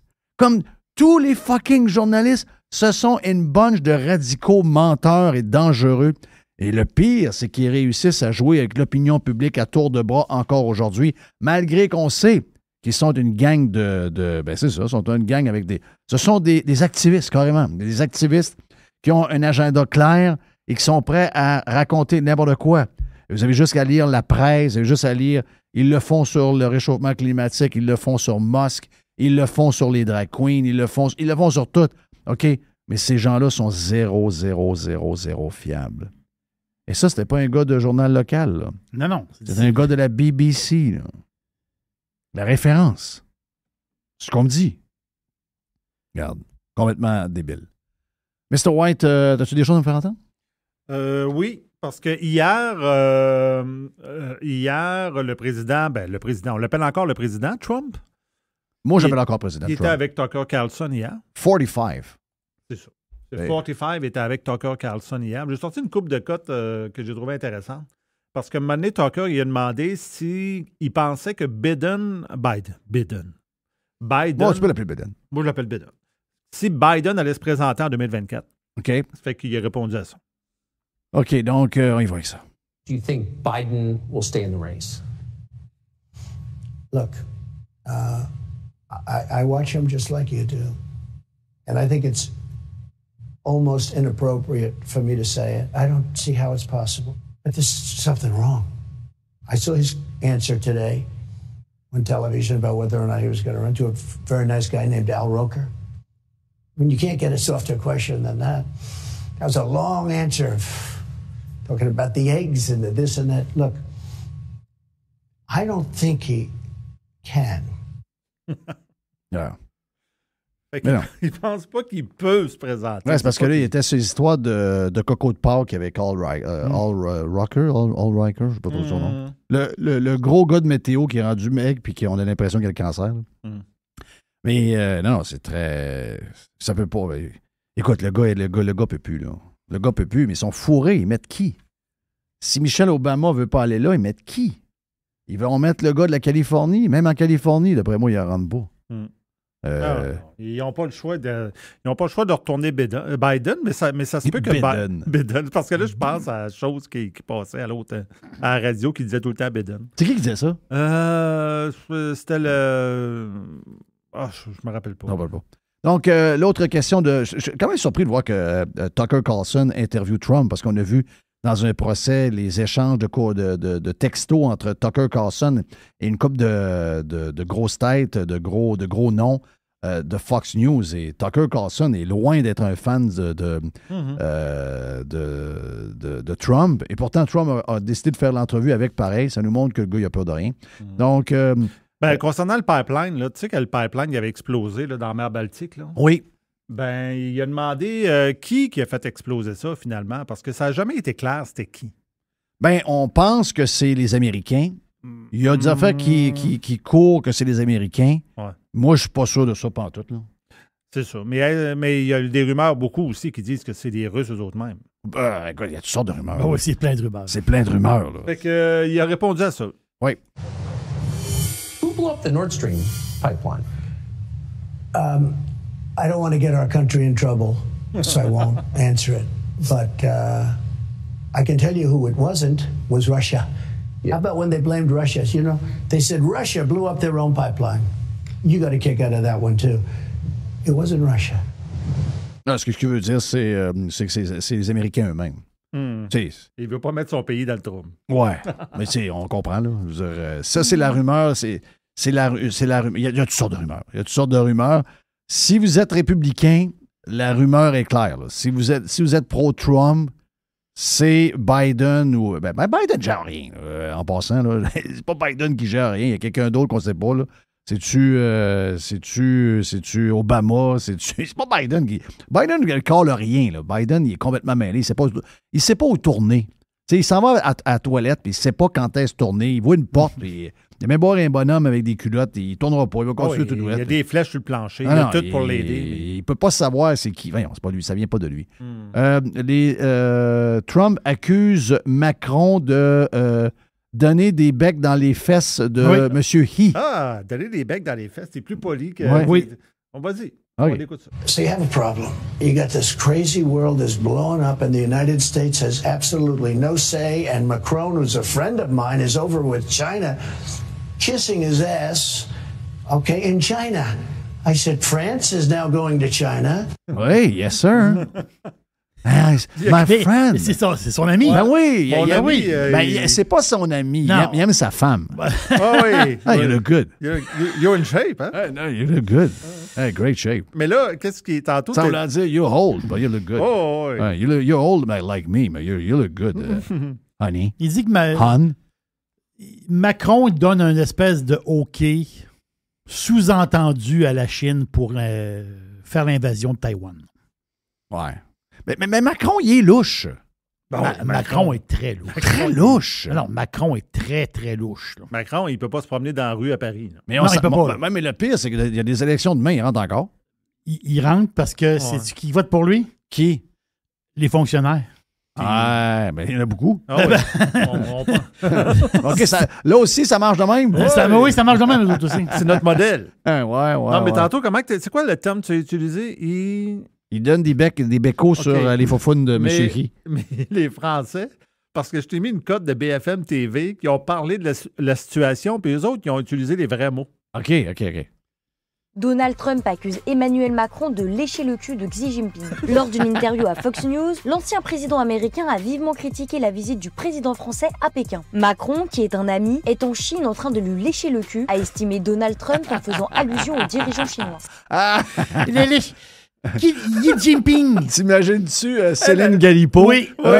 Céline Galipo, l'ex-président Trump a accusé le président Macron de lui lécher le cul. Mais elle, possiblement qu'elle dirait l'anus. Oui. Il veut lui donner des becs à l'anus. C'est ça. Il est accusé de lui polir l'anus. Oui. Un grinder d'anus. OK, bon. On s'en va vers la boîte à Jerry. C'est assez les folies. Voilà pour la poubelle à Jeff. Régent Tremblay, en espérant qu'on pourra y parler cette semaine. Beaucoup de sujets, Reg. Beaucoup de sujets. Je vais parler de hockey junior. Je vais parler de plein d'affaires. Donc, la boîte est stand-by sur Radio Pirate Live. Pirater, c'est légal. Radiopirate.com. Radio Pirate. 100% 100% Pirate. The Revolution. Radiopirate.com.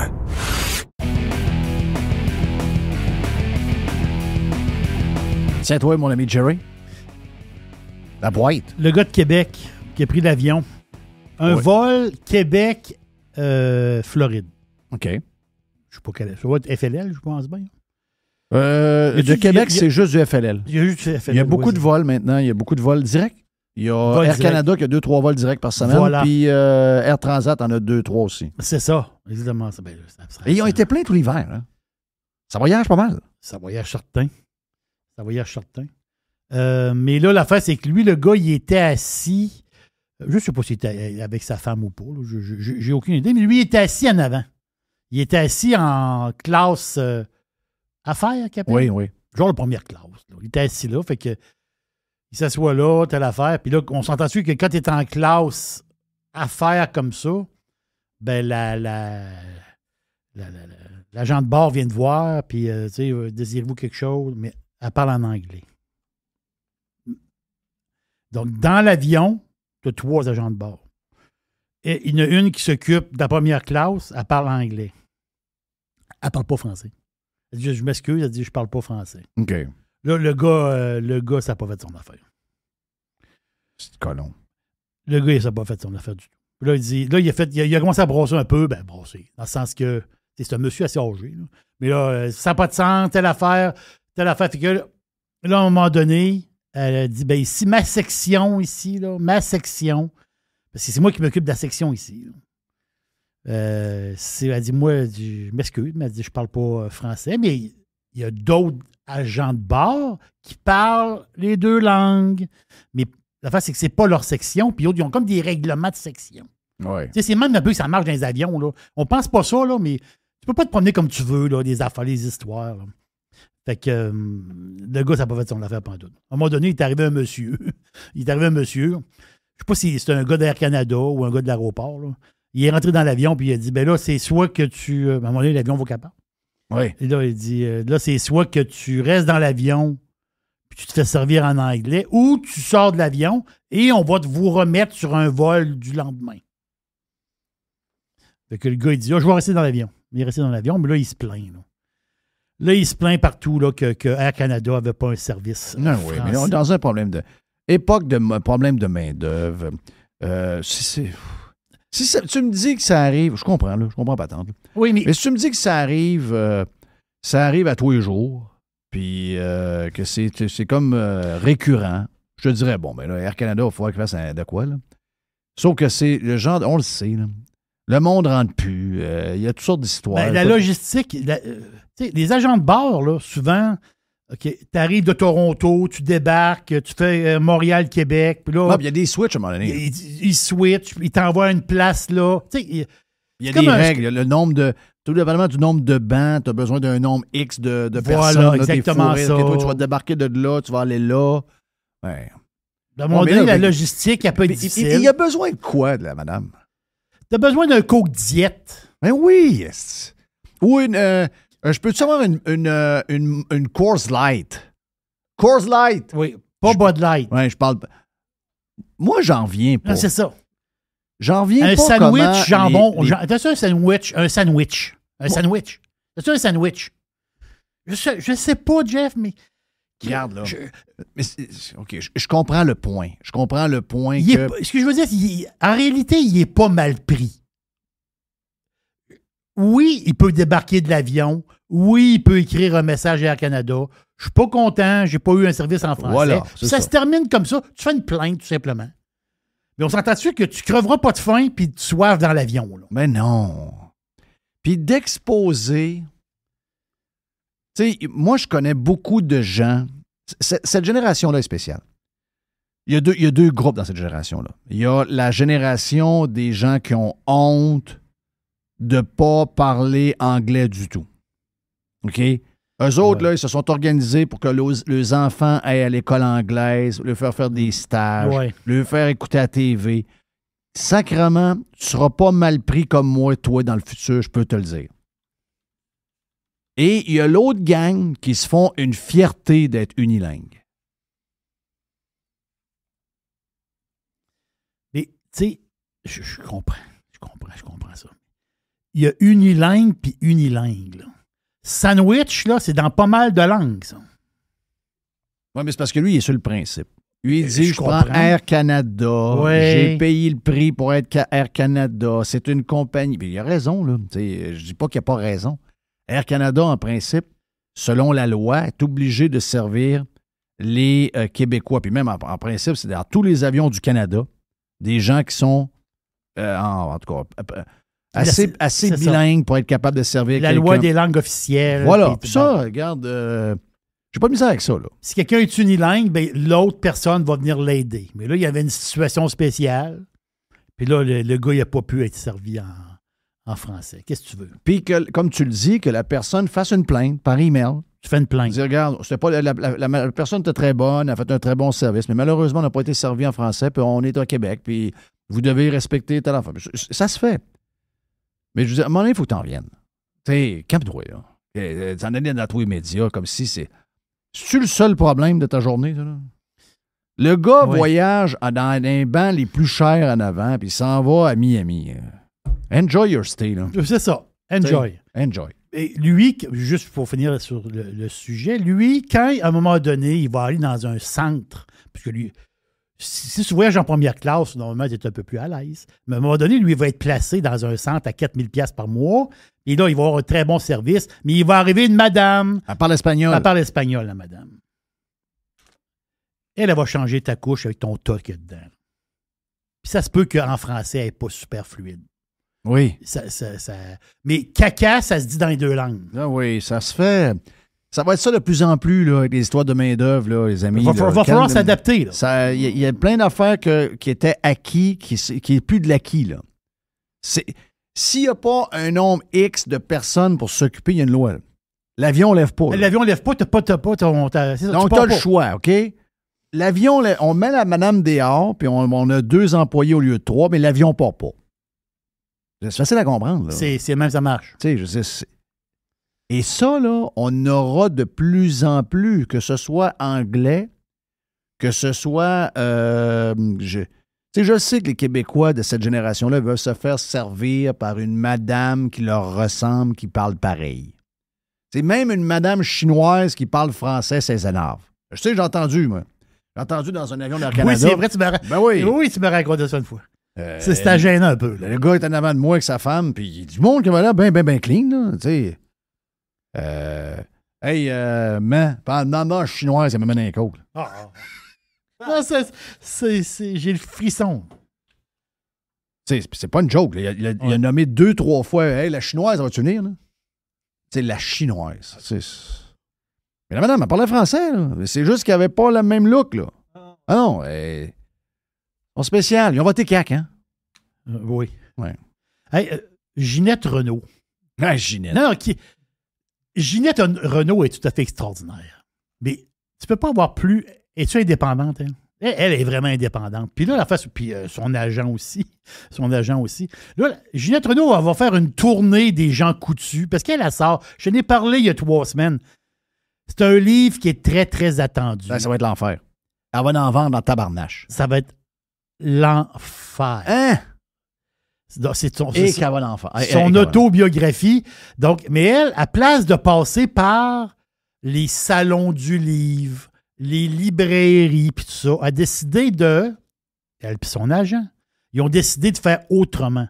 Parce qu'ils disaient, passez par les librairies, les autres, ils demandent 40 de remise, puis là, nous autres, on veut offrir juste 15 Il y a comme une chicane de prix. Puis là, c'est le Salon du livre, le Salon du livre de Québec, je pense qu'il rouvre là, bientôt. Je pense que c'est cette semaine, la semaine prochaine, je sais pas. Mais là, t'as le Salon du livre qui ouvre, mais pas de Ginette. Oh! Ça fait mal, parce qu'on entend que Ginette, ça amène beaucoup de monde dans la place. Mais ça. Les tickets pour rentrer, c'est beaucoup de tickets, là. Pour rentrer au Salon du livre, si Ginette Renault est là, imagine-toi, elle passe un samedi après-midi à signer des livres. Il va y avoir une filée, là. OK? Mais là, Ginette a dit, non, moi, je fais la tournée des gens coutus pour... J'ai trouvé ça hot, pareil. J'ai trouvé ça très, très hot. Puis, c'est ça. Quand tu es indépendant, tu peux faire un peu ce que tu veux. Puis j'ai trouvé ça spécial. Hey, l'histoire... Cette histoire de même. Un magasin de Seattle... Ça brasse en tabarouette sur la côte ouest américaine. Il y a beaucoup de... Il y a beaucoup de crimes puis tout ça. Les trottoirs, il y a des tentes. Il y a une dégradation. Tu nous as parlé avec les Blue States. Dégradation, plus d'insécurité dans des villes, puis beaucoup sur la côte ouest. Là. Mais à Seattle, à un moment donné, il y a un Apple Store. Beau magasin. Ils se font voler 436 iPhones. 436 iPhones. C'est arrivé comment, ça? Tu fais le calcul, c'est 500 000 bâtons. C'est de l'argent, là. 400. L'affaire, c'est qu'en arrière, tu as l'Apple Store. En arrière du Apple Store, la bâtisse, une autre bâtisse en arrière, mais collée sur l'Apple Store, il y a un genre de petit restaurant, un genre de petit coffee shop. Sexy, là-dedans. Ils sont rentrés dans le coffee shop, se sont cachés. Par les toilettes, ils ont défoncé le mur, puis pendant la nuit, ils ont tout fait ça pendant une nuit, là. Ils ont réussi à défoncer le mur, défoncer le mur du Apple Store, ils sont rentrés dans le backstore du Apple Store, ils sont sortis avec 436 téléphones. Goodbye, parti. C'est quand même 500 000 $. Et moi, je me demande, ils peuvent-tu les retrouver? Je ne sais pas, y a-t-il un code? Non, c'est sûr qu'il y a quoi. Oh, oui, je suis sûr qu'il y a quoi. Y a-t-il quelque chose pour les retrouver? Mettons qu'ils s'en vont sur la rue, là, puis ils vendent les téléphones. Là. D'après moi, ils peuvent pas faire grand-chose avec ça. Je ne sais pas s'ils peuvent vraiment, ou ils les envoient dans des pays étrangers. Là, peut-être qu'ils peuvent s'organiser. Hier, Jeff, un petit mot de basketball. Hier, j'ai manqué la game. On ne peut pas être partout, là. À un moment donné, tu écoutes des affaires. Mais la game, je le regrette de ne pas l'avoir écouté. C'est les Lakers qui ont gagné leur match. Parce que les Lakers, en gagnant la game, ils participent aux playoffs. Yes. Là, c'était l'exubérance à Los Angeles. Parfait, on va faire les playoffs. On a entendu les Lakers en playoffs. Ça fait un bout que ça ne veut pas arriver. Là. Ben c'est ça. Là. Ils n'ont pas eu une grosse année, les Lakers. Oui, c'est ça. Ils ont-tu encore chose, là? Oui, LeBron est encore là. OK, LeBron est encore là. C'est ça. Mais ils ont bûché toute l'année. Même l'année passée, ça n'a pas été beau. Mais ça veut dire, c'est plus les Lakers d'antan, mais LeBron est là. Mais la game d'hier, paraît-il, je ne l'ai pas écouté, là. Puis moi, je suis un peu des petits forums de basket, puis tu sais, du placotage de basket. Il paraît que c'était une comédie. Dans le sens, la NBA voulait que les Lakers fassent des playoffs. 17 lancers francs pour les Lakers en deuxième demi, 3 pour Minnesota. Il paraît que tout le long de la game, les décisions étant favorables aux Lakers. Il paraît que c'était comme la lutte. Tu sais, la lutte, on rit, là. Ils se battent, mais tu sais qu'il y a une organisation. Là, avant le combat, ils savent qui gagne. Mais hier, il paraît qu'avant la game, c'est les fans de basket qui le disent. Là. Ils disent qu'avant la game, la NBA, on dit non, à soir, il faut que les Lakers fassent les playoffs. Organisez-vous. Les arbitres se sont organisés. Il paraît que c'était indécent. Ah, ça m'écoeure. Comme l'année qu'ils ont voulu que Jérôme Bettis gagne le Super Bowl pour les Steelers. C'était pathétique. Te rappelles-tu de ça, ce Super Bowl-là? Qui ont fait gagner. Bettis avec Pittsburgh, c'est ça? Oui. Oui. Ah, regarde. C'est un des pires matchs d'arbitrage que j'ai jamais vu pour un match de. Ça faisait pas sérieux. Ça faisait ligue du bas du fleuve. Là. Oh oui. Non, je vais dire Gaspésie comme si. Je ne veux pas partir en deuxième place. Là. Je vais rester en Gaspésie, OK? Ouais, c'est ça. Je ne veux pas étirer ça jusqu'à dans le bas du fleuve. Non, c'est ça. Non, on va rester en Gaspésie. J'ai une dernière affaire. Ah, ben oui. Oh, oui. Vite. Ben non, il n'y a pas de. C'est beau. On est ces cigarettes. OK, on peut vapoter. Là, j'ai besoin. Je sais que toi, t'adores tout ce qui a rapport à la maison. Un peu de décoration, t'aimes ça? J'aime. Avoue que tu t'y connais pas mal. Ouais. Bon. Ben moi, je visite. Je dois visiter. Moi, je pourrais partir un channel YouTube pour le monde qui veut s'installer en Floride, qui veut s'acheter une maison. Je connais tous les quartiers en développement avec toutes les maisons modèles, puis toutes les patentes, les prix, tout. Je suis capable de tout te dire. Donc, tu t'y connais pas mal. Tu vois beaucoup d'intérieur de maisons aussi. Moi, je dois en voir à peu près. Cet hiver, j'ai dû en voir une centaine. T'es sérieux? Oui. C'est incroyable. Moi, je me mets chum avec tout le monde. Je sais.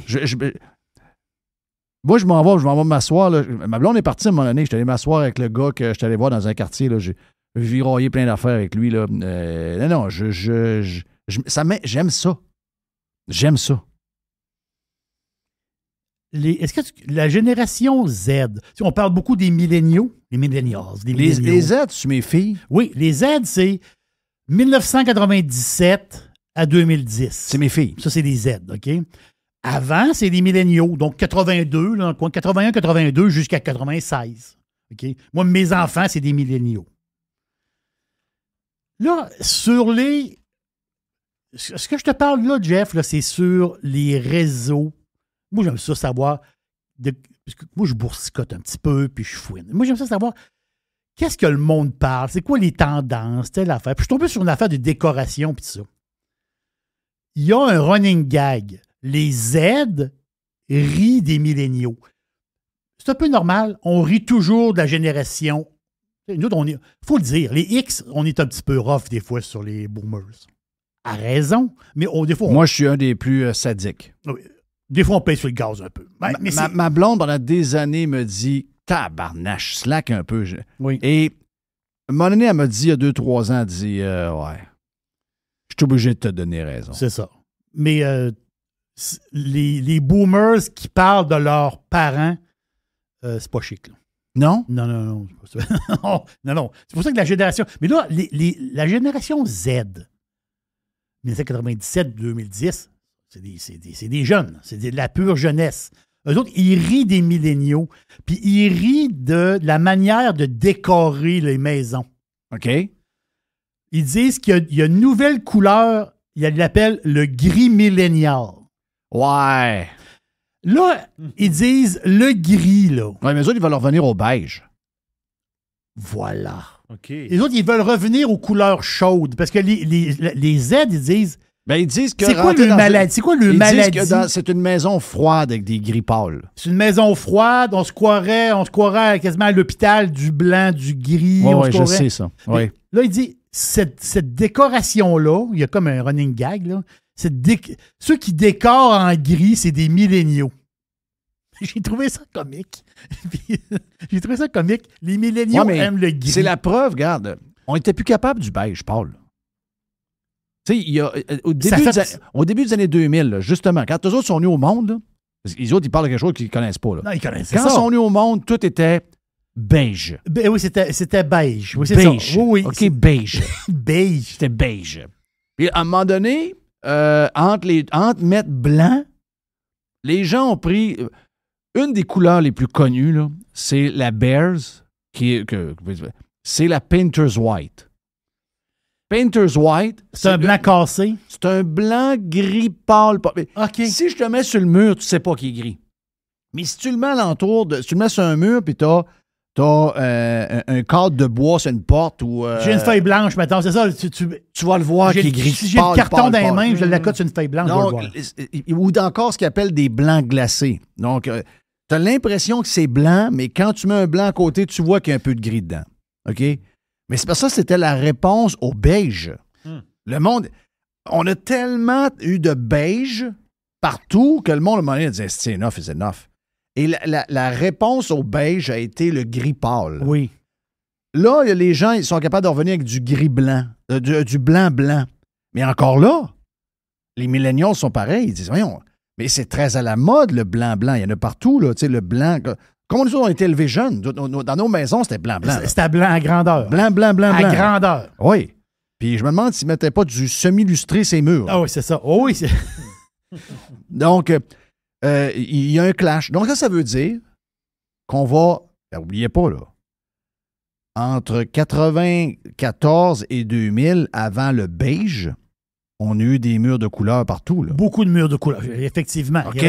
Oui. Ça prenait des murs de couleur. Hein? Oui, moi, je me rappelle. Beaucoup. Ben, regarde, je vais le dire.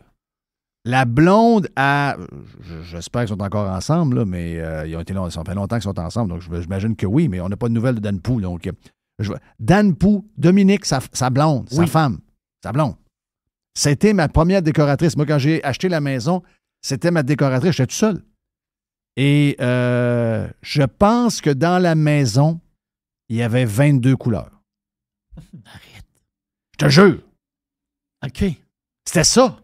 Le monde capotait. Je te parle de 97, 98, 99, je sais pas. Là. C'est sûr que les modes arrivent et les modes partent, mais quand même... Mais 4-5 ans après, c'est juste du beige. Oui. Non, il fallait tout changer de couleur, là, tout, mettre ça beige. Là, ben, le beige, là, y a-tu quelque chose de plus plate que beige? Mais c'est ça l'affaire, c'est ce que les Z disent. Eux autres, ils disent, il faut revenir... C'est le retour des couleurs chaudes. Je ne sais pas si c'est vrai présentement dans les décorations, là, dans les nouvelles... Ah, ça veut dire qu'ils vont y aller encore même un peu plus... Ils vont y aller plus café, eux autres. Oui, peut-être un peu plus café. Mais ça, on a tous vu ça, là.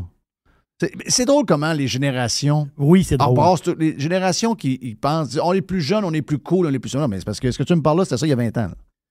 Mais ça, ils n'étaient pas là. Ils étaient au couche. C'est ça. Les tailles hautes sur les culottes courtes. Ils n'ont rien inventé, là. Non, ils n'ont rien inventé. En fait, on n'invente rien jamais, là. Ça se promène, ça tourne. Exact. Non, mais... écoute, les histoires de couleurs, là. Je suis même pas sûr que Manon a fait des choix. Moi, là, dans l'histoire de la maison... là. Non, mais moi, les histoires de couleurs, là, puis toutes les patentes, j'ai pas touché à ça. Même la cuisine, j'ai dit, chérie, it's on you. OK, oui. OK. Voici le budget. Et moi, amuse-toi. Ben, amuse-toi. Non, dans le sens, amuse-toi dans le sens... Les couleurs, le choix des... Là, tu peux aller voir plein d'idées, en fait, de compte. Là. C'est ça. Il y en a partout des idées. Non, il y a des affaires qu'on n'a pas la faire là-dedans. Mais le gris, paraît que c'est... Ah, je comprends. C'est ça à la fin. Mais on est probablement rendu là. Oh, oui. J'avoue que ça fait plusieurs années. Ça fait quasiment... Les gris pâles, ça fait quasiment 10 ans. Là. Gris pâle, quasiment blanc, ça fait quasiment 10 ans. Là. On est dû pour reculer le cul, mais j'espère que c'est pas du beige.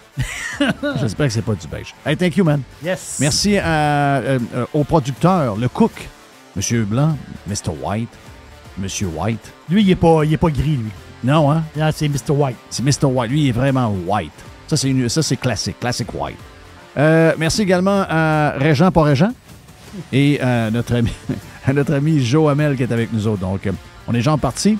On a la version Prime qui est disponible sur radiopirate.com si vous en voulez plus. On a un genre de 3 heures. Yeah! «